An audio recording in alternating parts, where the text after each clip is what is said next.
എല്ലാവർക്കും നമസ്കാരം. എല്ലാവർക്കും ഇന്നത്തെ വീഡിയോയിലേക്ക് സ്വാഗതം. ഇന്നത്തെ വീഡിയോയിൽ ഞാൻ പറയാൻ പോകുന്നത് ABC ജ്യൂസിനെ കുറിച്ചാണ്. ABC ജ്യൂസ് എന്നുള്ളത് നമുക്ക് എല്ലാവർക്കും വളരെയേറെ പരിചിതമുള്ളൊരു വാക്കാണ്. ഇതിനെക്കുറിച്ച് ഒരുപാട് ചർച്ചകളും കാര്യങ്ങളൊക്കെ തന്നെ നടന്നിട്ടുമുണ്ട്. അപ്പോൾ എന്തൊക്കെയാണ് ഇതിന്റെ ഗുണങ്ങൾ? ഇതിനെന്തെങ്കിലും ദോഷവശങ്ങളുണ്ടോ? ഇത് ഉപയോഗിക്കുമ്പോൾ എന്തൊക്കെ കാര്യങ്ങൾ ശ്രദ്ധിക്കണം തുടങ്ങിയ കാര്യങ്ങളാണ് ഞാൻ ഇന്നത്തെ വീഡിയോയിൽ പറയാൻ പോകുന്നത്. വീഡിയോയിലേക്ക് പോകുന്നതിന് മുമ്പായിട്ട് എൻ്റെ ചാനൽ ആദ്യമായിട്ട് കാണുന്ന എല്ലാവരും തന്നെ സബ്സ്ക്രൈബ് ചെയ്യാൻ മറക്കരുത്. വീഡിയോസ് ഇഷ്ടമാവുന്നെങ്കിൽ ഉറപ്പായിട്ടും ലൈക്ക് ചെയ്യണം, കമൻറ്റ് ചെയ്യണം, ഷെയർ ചെയ്യണം. ABC ജ്യൂസ് എന്ന് കേൾക്കുമ്പോൾ അതിനൊപ്പം നിൽക്കുന്ന ഒരു വാക്കാണ് ഇമ്മ്യൂണിറ്റി അല്ലെങ്കിൽ രോഗപ്രതിരോധ ശേഷി. അപ്പോൾ ഈ ABC ജ്യൂസ് കൊണ്ട് ഇമ്മ്യൂണിറ്റി കൂട്ടാൻ സാധിക്കുമോ?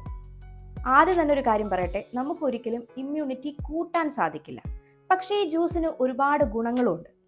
നമ്മുടെ ശരീരത്തേക്ക് ഡെയിലി ആവശ്യമുള്ള സാധനങ്ങളാണ് vitamins, minerals, anti oxidants, fibres തുടങ്ങിയ ഒരുപാട് സാധനങ്ങൾ നമുക്ക് ഡെയിലി വേണം. പക്ഷെ ഇത് കിട്ടേണ്ട അളവിൽ കൃത്യമായിട്ട് കിട്ടാതിരിക്കുമ്പോഴാണ് നമുക്ക് ഒരുപാട് അസുഖങ്ങൾ വരുന്നത്. പ്രധാനമായിട്ടും ലൈഫ് സ്റ്റൈൽ ഡിസീസ്, അതായത് ജീവിതശൈലി രോഗങ്ങൾ, ഡയബറ്റിസ്, കൊളസ്ട്രോള്, ആസ്മ തുടങ്ങിയവയെല്ലാം തന്നെ നമ്മുടെ ജീവിതശൈലി കൊണ്ട് നമുക്ക് പിടിപെടുന്ന രോഗങ്ങളാണ്. ഇത് കൂടാതെ തന്നെ കണ്ടിന്യൂസ് ആയിട്ട് പനി വരിക, അങ്ങനെ തുടങ്ങിയ ഒരുപാട് ഇൻഫെക്ഷൻസും അസുഖങ്ങളൊക്കെ തന്നെ ഈ പറയുന്ന വിറ്റാമിൻസിൻ്റെയും മിനറൽസിൻ്റെയൊക്കെ ഡെഫിഷ്യൻസി കൊണ്ട് നമുക്ക് ഉണ്ടാവാറുണ്ട്. അപ്പം ഞാൻ പറഞ്ഞു വന്നത് ഈ ABC ജ്യൂസ് എന്നുള്ളത് ഇതിനൊക്കെ തന്നെ വലിയൊരു പരിഹാരമായിട്ടുള്ള ഒരു ജ്യൂസാണ്. അപ്പോൾ ഇനി എന്താണ് ഈ ABC ജ്യൂസ് എന്ന് നമുക്ക് നോക്കാം. ABC ജ്യൂസിലെ A for apple, B for beetroot and C for carrot, ഈ വെജിറ്റബിളും ഫ്രൂട്ട്സും ചേർന്നാണ് ഈ ജ്യൂസ് നമ്മൾ ഉണ്ടാക്കുന്നത്. ഇനി നമുക്ക് ഈ ജ്യൂസ് എങ്ങനെയാണ് പ്രിപ്പയർ ചെയ്യുന്നതെന്ന് നോക്കാം. അപ്പോൾ ആദ്യം തന്നെ നമുക്ക് ആവശ്യമായിട്ടുള്ളത് 2 ആപ്പിളാണ്. 2 ആപ്പിൾ എന്തിനാണ് എടുക്കുന്നതെന്ന് വെച്ച് കഴിഞ്ഞാൽ ആപ്പിളിൻ്റെ ടേസ്റ്റ് കുറച്ചൊന്ന് കൂടി നിൽക്കാൻ വേണ്ടിയിട്ടാണ് 2 ആപ്പിൾ എടുക്കാൻ പറഞ്ഞത്. ആപ്പിൾ കംപ്ലീറ്റ് ആയിട്ട് ക്ലീൻ ചെയ്തിട്ട് വേണം നമ്മളിതിനെ യൂസ് ചെയ്യാൻ വേണ്ടിയിട്ട്. രണ്ടാമതായിട്ടുള്ളത് ബീറ്റ്റൂട്ടാണ്. ബീറ്റ്റൂട്ടിൻ്റെ ഒരു ഹാഫ് പോർഷൻ മതി. കാരണം ബീറ്റ്റൂട്ട് കുറച്ച് കയർപ്പ് കൊടുക്കുന്ന ഒരു സാധനമാണ്. അപ്പോൾ അതിൻ്റെ അളവ് കൂടിക്കഴിഞ്ഞാൽ ചിലപ്പോൾ ആ ടേസ്റ്റ് നമുക്ക് പിടിക്കത്തില്ല. അതുകൊണ്ടൊരു ഹാഫ് പോർഷൻ ബീറ്റ്റൂട്ട് എടുക്കുക. ഇനി അടുത്തത് ക്യാരറ്റാണ്. ഒരു മീഡിയം സൈസിലുള്ള ക്യാരറ്റ് ക്ലീൻ ആക്കി എടുക്കുക. ഇനി ഇതിനോടൊപ്പം നമുക്ക് കുറച്ചും കൂടി ടേസ്റ്റ് കിട്ടാൻ വേണ്ടിയിട്ട് ഒരു നുള്ളുപ്പും അതിൻ്റെ കൂടെ കുറച്ച് നാരങ്ങ നീരും കൂടെ ഒഴിച്ചു കഴിഞ്ഞാൽ നല്ല അടിപൊളി ടേസ്റ്റ് ആയിരിക്കും, കുടിക്കാൻ നല്ല സൂപ്പർ ആയിരിക്കും. ഇപ്പോൾ സ്വാഭാവികമായിട്ട് ഒരു ചോദ്യം മനസ്സിലേക്ക് ഉണ്ടായി കാണും, പഞ്ചസാര ഉപയോഗിച്ച് കുടിക്കാവോ എന്നുള്ളത്. പഞ്ചസാര ഉപയോഗിച്ച് കുടിക്കാൻ ഞാൻ ഒരിക്കലും എന്തായാലും റെക്കമെൻഡ് ചെയ്യത്തില്ല. ഈ ശരിക്കും പറഞ്ഞാൽ ഈ ഉപ്പും നാരങ്ങ നീരൊക്കെ നമ്മളൊരു സപ്പോർട്ടീവായിട്ട് കൊടുക്കുന്നതേ ഉള്ളൂ. ശരിക്കും ABC ആ 3 സാധനം വെച്ച് മാത്രമാണ് കുടിക്കേണ്ടത്. അത് കുടിക്കാൻ പറ്റാത്തുള്ളവർക്കാണ് ഞാൻ മറ്റേതും കൂടി ആഡ് ചെയ്യാൻ പറഞ്ഞത്. അത് മാത്രമായിട്ട് കുടിക്കാൻ പറ്റിക്കഴിഞ്ഞാൽ അത്രയും നല്ലത്. പിന്നെ ഉപയോഗിക്കുമ്പോൾ മാക്സിമം അരിക്കാതെ, അതായത് അതിന് അരിച്ചു കഴിഞ്ഞാൽ അതിൻ്റെ ഫൈബർ കണ്ടന്റ് ഒക്കെ പെട്ടെന്ന് പോകും. അരിക്കാതെ കുടിക്കാൻ പറ്റിയാൽ അത്രയും നല്ലത്. പിന്നെ ചില ആൾക്കാർക്ക് അങ്ങനെ കുടിക്കുന്നത് ഇഷ്ടമായിരിക്കത്തില്ല. അങ്ങനെയുള്ളവർക്ക് അരിച്ചും ഉപയോഗിക്കാവുന്നതാണ്.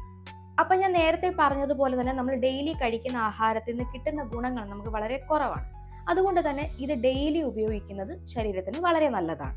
ഇനി എന്തൊക്കെയാണ് ഇതിൻ്റെ ഗുണങ്ങളെന്ന് നമുക്ക് നോക്കാം. അപ്പോൾ ഞാൻ നേരത്തെ പറഞ്ഞതുപോലെ തന്നെ ഈ 3 ഐറ്റത്തിലും കൂടി പ്രധാനമായിട്ട് vitamins, minerals, potassium, zinc, fibre, anti oxidant തുടങ്ങിയ ഒരുപാട് സാധനങ്ങളുണ്ട്. അപ്പോൾ ഇതാണ് നമുക്ക് ഡെയിലി ഈ ജ്യൂസ് വഴി ശരീരത്തേക്ക് കിട്ടുന്നത്. പിന്നീടുള്ളൊരു ഗുണം, ഇത് ഡൈജഷന് വളരെയേറെ ഹെൽപ്പ് ചെയ്യുന്നുണ്ട്. പിന്നെ ഇതൊരു ഡീടോക്സിഫയർ ആണ്. നമ്മുടെ ഓർഗൻസിലൊക്കെ അടിഞ്ഞുകൂടിയിരിക്കുന്ന ഒരുപാട് ടോക്സിൻസ് ഉണ്ട്. ഇതിനെയൊക്കെ പുറത്ത് കളയാൻ വേണ്ടിയിട്ട് ഈ ജ്യൂസ് വളരെയേറെ ഹെൽപ്പ് ചെയ്യുന്നുണ്ട്.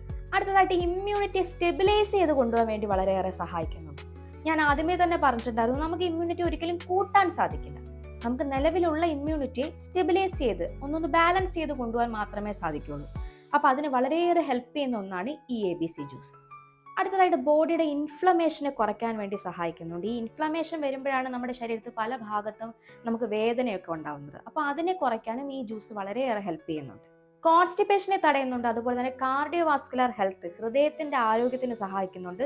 കണ്ണിന് നല്ലതാണ്, സ്കിന്നിന് നല്ലതാണ്. അങ്ങനെ നിരവധി ഗുണങ്ങളാണ് ഈ പറയുന്ന ABC ജ്യൂസിനുള്ളത്. അപ്പോൾ ഇത്രയൊക്കെ കേട്ട് കഴിഞ്ഞപ്പോൾ സ്വാഭാവികമായിട്ടും ചില ആൾക്കാരുടെ മനസ്സിൽ തോന്നിയിട്ടുള്ള ഒരു ചോദ്യമായിരിക്കും, ഈ വിറ്റാമിൻസും മിനറൽസും ഒക്കെ കിട്ടാൻ വേണ്ടിയിട്ട് ഒരുപാട് മൾട്ടി വിറ്റാമിൻ ടാബ്ലറ്റ്സ് ഒക്കെ ഇല്ല, അതൊക്കെ വാങ്ങിച്ച് കഴിച്ചാൽ പോരെ, എന്തിനാണ് നമ്മൾ ഈ കഷ്ടപ്പെട്ട് ജ്യൂസൊക്കെ അടിച്ച് കുടിക്കുന്നത്? നമ്മുടെ ശരീരത്തിനൊരു പ്രശ്നമുണ്ട്. അതായത് നമ്മുടെ ശരീരം കംപ്ലീറ്റ്ലി നാച്ചുറലായിട്ടുള്ള സാധനങ്ങളെ മാത്രമേ ഫുള്ളായിട്ടും അബ്സോർബ് ചെയ്യത്തുള്ളൂ. ഇപ്പം നമ്മളൊരു ടാബ്ലറ്റ് വാങ്ങിച്ച് കഴിച്ചാലുള്ള പ്രശ്നമെന്ന് വെച്ച് കഴിഞ്ഞാൽ അതിൽ ഉറപ്പായിട്ടും ആർട്ടിഫിഷ്യാലിറ്റി ഉണ്ടായിരിക്കും. അപ്പോൾ അത് കഴിച്ചാൽ കൂടിയും ഒരു ടാബ്ലറ്റ് കഴിച്ചു കഴിഞ്ഞാൽ അതിൻ്റെ മുഴുവനായിട്ടുള്ള ഗുണം നമുക്ക് കിട്ടണമെന്നില്ല. ഒരു കാരണവശാലും നമ്മുടെ ശരീരം മുഴുവനായിട്ട് അബ്സോർബ് ചെയ്യത്തില്ല. വളരെ കുറച്ചെങ്ങാനും കിട്ടിയാലേ ഉള്ളൂ. ഇപ്പോൾ നമ്മൾ പ്രകൃതിയിൽ നിന്നൊരു സാധനം കഴിക്കുന്നതും അല്ലാതെ ആർട്ടിഫിഷ്യലായിട്ട് മേഡ് ചെയ്തൊരു സാധനം കഴിക്കുന്നതും തമ്മിൽ ഒരുപാട് വ്യത്യാസമുണ്ട്. അത് തന്നെയാണ് ഇവിടെ സംഭവിക്കുന്നത്. അതുകൊണ്ട് തന്നെയാണ് നമ്മൾ മാക്സിമം നാച്ചുറൽ ആയിട്ടുള്ള സാധനങ്ങൾ തന്നെ കഴിക്കണം എന്ന് പറയാനുള്ള ഒരു കാരണം. എന്നാൽ മാത്രമേ ബോഡിക്ക് അത് കംപ്ലീറ്റ് ആയിട്ട് അബ്സോർബ് ചെയ്യാൻ സാധിക്കുകയുള്ളൂ. പിന്നെ ചില ആൾക്കാർ ചോദിക്കുന്ന ഒരു ചോദ്യമാണ്, ഇത് ബോയിൽ ചെയ്ത് ഉപയോഗിക്കാവോ? ഇപ്പോൾ വെജിറ്റബിൾ ഒക്കെ പച്ചയ്ക്ക് യൂസ് ചെയ്യാതെ ഒന്ന് ബോയിൽ ആക്കിയതിന് ശേഷം ജ്യൂസ് അടിക്കാവോ എന്ന് ചോദിക്കാറുണ്ട്. അങ്ങനെ ചെയ്യുന്നതുകൊണ്ട് കുഴപ്പമൊന്നുമില്ല. പക്ഷെ നമ്മൾ അറിഞ്ഞിരിക്കേണ്ട ഒരു കാര്യം, ഇതിൽ ചില നല്ല സാധനങ്ങളൊക്കെ ചൂടാക്കുമ്പോൾ നഷ്ടപ്പെട്ടു പോകും. അതുകൊണ്ട് മാക്സിമം ബോയിൽ ചെയ്യാതെ തന്നെ ഉപയോഗിക്കുന്നതാണ് നമുക്ക് പൂർണ്ണമായിട്ടും ഗുണം കിട്ടാൻ നല്ലത്. ഇനി ഈ ജ്യൂസ് ആർക്കൊക്കെ കുടിക്കാൻ പാടില്ല? ആദ്യം തന്നെ പറയാനുള്ളത്, കിഡ്നി റിലേറ്റഡ് ആയിട്ടുള്ള പ്രശ്നങ്ങളുള്ളവർ, ഇപ്പോൾ ക്രിയാറ്റിൻ കൂടി നിൽക്കുന്നവർ, കണ്ടിന്യൂസ് ആയിട്ട് ഡയാലിസിസ് ചെയ്യുന്നവർ, അവർക്കൊക്കെ തന്നെ ശരീരത്തിൽ അമിതമായിട്ട് പൊട്ടാസ്യം കൂടാൻ പാടില്ല. ഇപ്പോൾ ക്യാരറ്റിലും ആപ്പിളിലും ഒക്കെ ആണെങ്കിൽ ഒരുപാട് പൊട്ടാസ്യം ഉണ്ട്. അങ്ങനെയുള്ളവർ ഇത് ഉപയോഗിക്കാതിരിക്കുന്നതാണ് നല്ലത്. ഇനി നിങ്ങൾക്ക് ഇത് ഉപയോഗിക്കാൻ അത്രയ്ക്കും കൊതിയാവുന്നുണ്ടെങ്കിൽ ഉറപ്പായിട്ട് നിങ്ങൾ കാണിക്കുന്ന ഡോക്ടറിൻ്റെ അടുത്ത് ഒരു ഒപ്പീനിയൻ ചോദിച്ചതിന് ശേഷം മാത്രം ഉപയോഗിക്കുക. പിന്നീടൊരു കാര്യം, ഇത് ഒത്തിരി കുടിച്ചു കഴിഞ്ഞാൽ കിഡ്നി സ്റ്റോൺ ഉണ്ടാവാനുള്ള സാധ്യതയുണ്ട്. ഇപ്പം നല്ലതാണെന്ന് കരുതി ഒരുപാട് എടുത്ത് കുടിക്കരുത്. ഡെയിലി ഒരു ഗ്ലാസ് അതിൻ്റെ ആവശ്യമുള്ളൂ. അതിൽ കൂടുതലായിട്ട് ഒരു കാരണവശാലും ഈ ജ്യൂസ് കുടിക്കാൻ പാടില്ല. ഇനി അടുത്തതായിട്ടുള്ളത് ഇൻഫ്ലമേറ്ററി ബവൽ ഡിസീസ് ഉള്ളവർ, അതായത് IBD എന്നുള്ള അസുഖമാണ്. അപ്പോൾ ഈ അസുഖമുള്ളവർക്ക് ക്യാരറ്റ് ഉപയോഗിക്കാൻ പറ്റത്തില്ല. അവർക്ക് ചെറിയ ഇറിറ്റേഷൻസും കാര്യങ്ങളൊക്കെ വരും. അങ്ങനെയുള്ളവർ ഇത് ഒഴിവാക്കുന്നതാണ് നല്ലത്. ഇനി നിങ്ങൾക്ക് ഉപയോഗിക്കാൻ പറ്റുമെങ്കിൽ ഉപയോഗിച്ചോളൂ, കുഴപ്പമൊന്നുമില്ല. അപ്പോൾ ഇത്രയും കാര്യങ്ങളൊന്ന് ശ്രദ്ധിച്ചാൽ മതി. അപ്പോൾ ഇത് എല്ലാവർക്കും ഉപയോഗിക്കാം. കുട്ടികൾക്ക് ഉപയോഗിക്കാം, മുതിർന്നവർക്ക് ഉപയോഗിക്കാം, പ്രായഭേദമന്യേ എല്ലാവർക്കും ഉപയോഗിക്കാൻ പറ്റുന്ന സാധനമാണ്.